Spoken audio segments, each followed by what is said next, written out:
Yo, what's going on, y'all? Welcome in. OTBOT or YOTBOT. We do this every Tuesday. Very excited for it. Talking to my man. You like that Tuesday? Yeah, a little 318. Yeah. Tuesday. Talking to my man, Nick Underhill, New Orleans Football. Again, I say it all the time. Trust me when I say, if you are a Saints fan and you want to sign up for content that you will find nowhere else that is as critically thought out, as in-depth, as creative as you will find anywhere, you want Nick Underhill. You want New Orleans Football. Nick, what's up, man?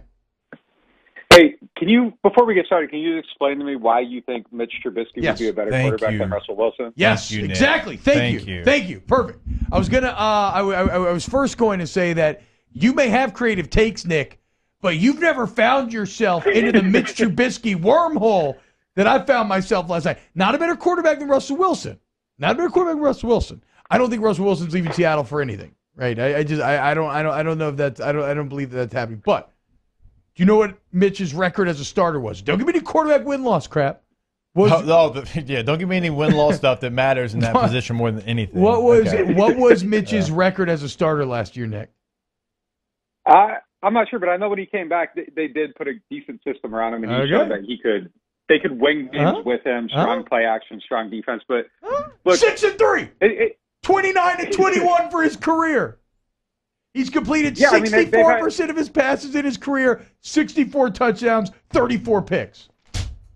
They definitely had a decent team around him, and when he's not making mistakes, they can win games. So when he throws an interception or puts them, the margin for error is extremely thin. But look, as we talk about these different quarterbacks, even the guys with the Saints, he's kind of like a Taysom, where I feel like you could win games with him, but you'll never win a game because of him. And I think when you don't have a quarterback that you're going to win because of, you're kind of like Carolina, and you bring a guy in, and then you're looking for another guy immediately. So I definitely think Mitch fits in that bracket. He probably catches more crap than Sam Darnold, just because people didn't think he should have got drafted where he did. Yes. But he wouldn't be the answer, though. No. I mean, look, to be serious, it was just kind of interesting. Whatever. I don't know how exactly I stumbled into this troll take, but I do think there is a little bit of truth to what you just said, because honestly, Jake even shut it down yesterday. He's like, well, you have Taysom Hill, so like you don't even need him as backup, right? So it's like, okay, yeah, whatever. But I do think that Chicago overly hates him, and by extension, the rest of people have overly judged him because of that. And, well, how about this? Look, Sam Darnold, obviously Adam Gase is a horrible football coach. That just feels like, or maybe he wasn't at the time, but he is right now.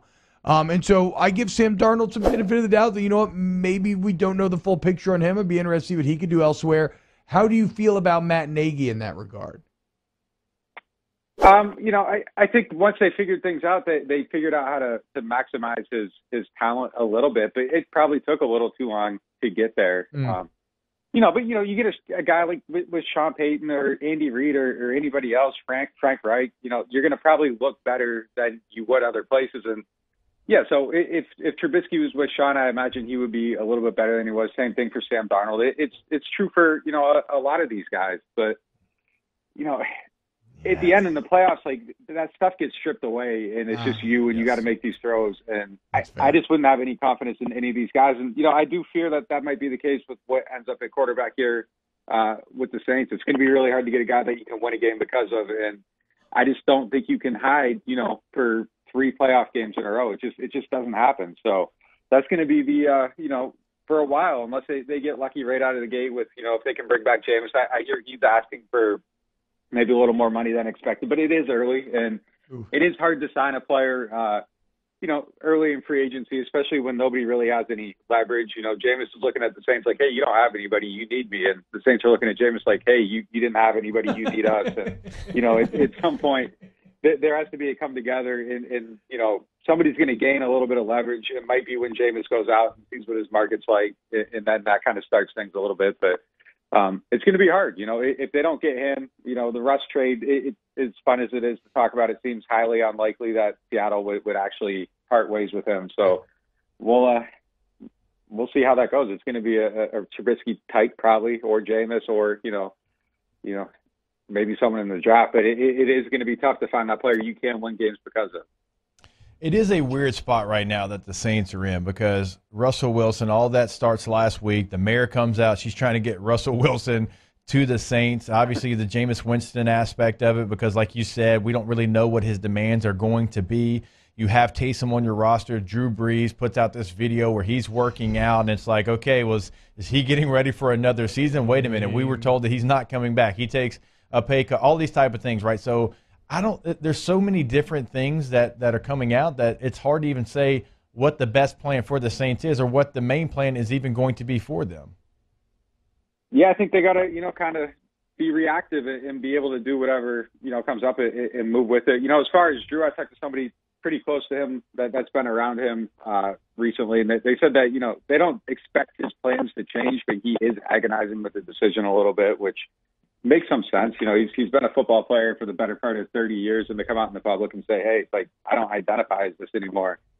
That's a tough thing to do, even though, I do think the Saints know exactly what he's going to do. I do think that the contract, the $19 million pay cut or whatever it was a pretty big indication that he doesn't plan to play next season. But to come out and say it is a big step. But yeah, I mean, look, they got to go into this, and they are knocking on doors on plan Bs.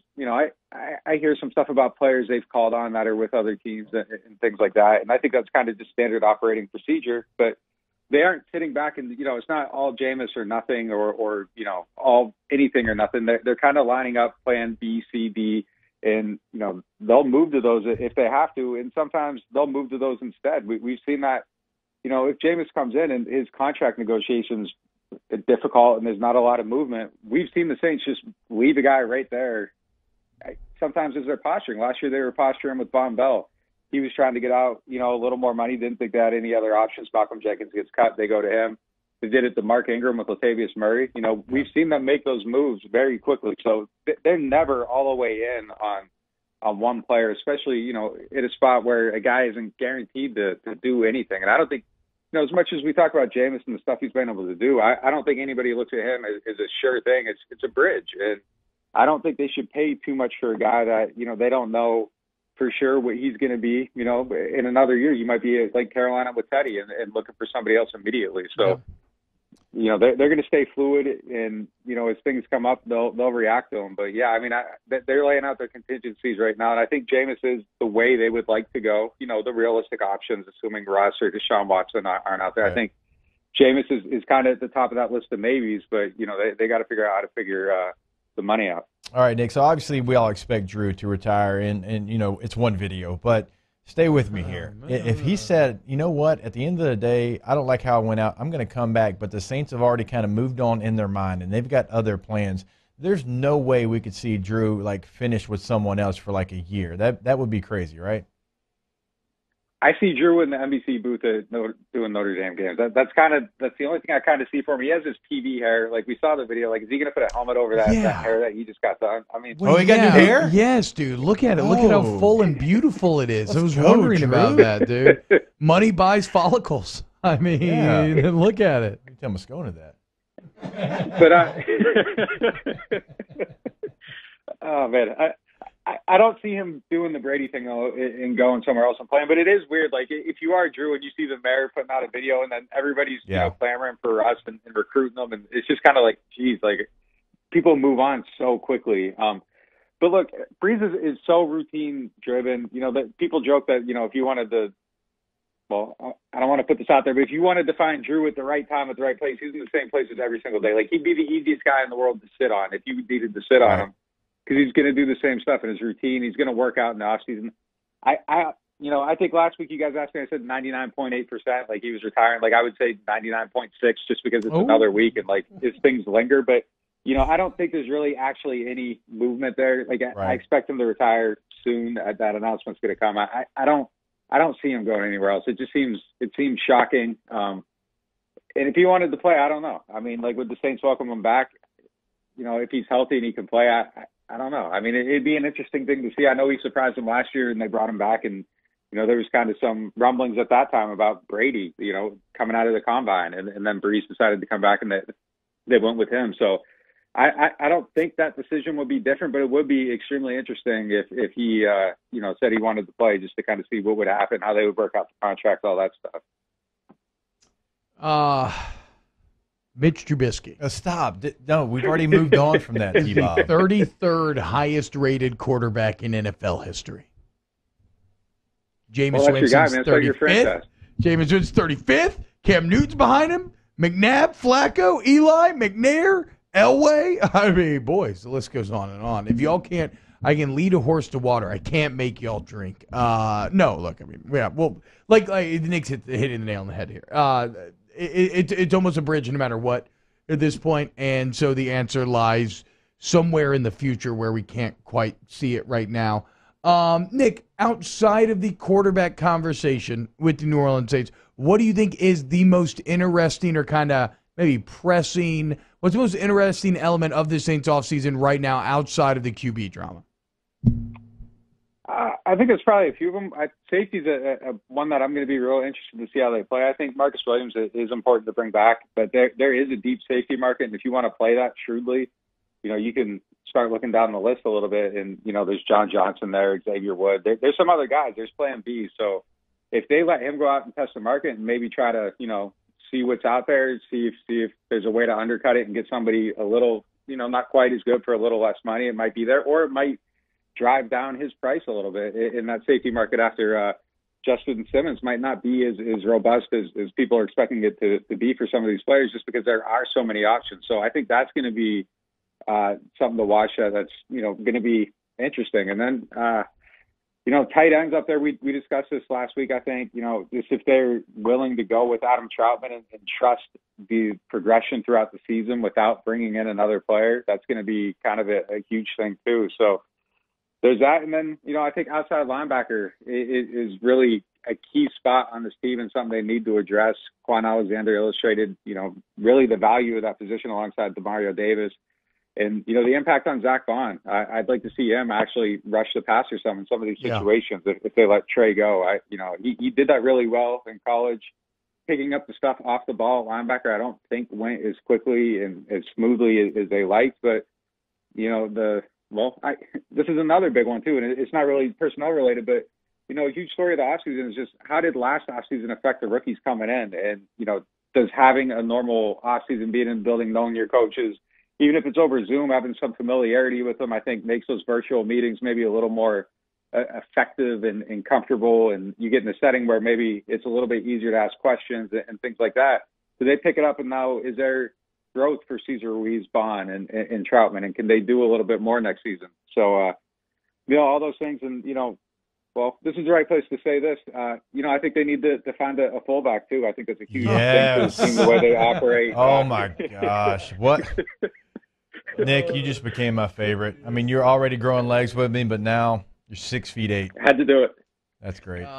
Man, 6'8", something Jacob will never see. But he will see another good fullback. Just like you won't see extra large gloves. Chill out. We can all throw stones all day, but all I want to throw out there is that you need to sign up for New Orleans Football and follow Nick on Twitter at Nick_Underhill.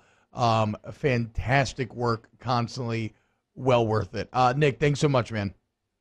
Yeah, appreciate you guys. Take it easy. Thanks, Nick. Sign a fullback. How about fullbacks, that? Let's go.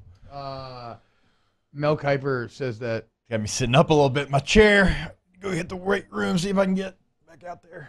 Okay, Mel. So Tua Tagovailoa says Mac Jones is a more mobile Tom Brady, and Mel Kiper Jr. says he's got a little Brady in him. Oh boy, Mac Jones, draft quarterback of the future, or Mitch Trubisky.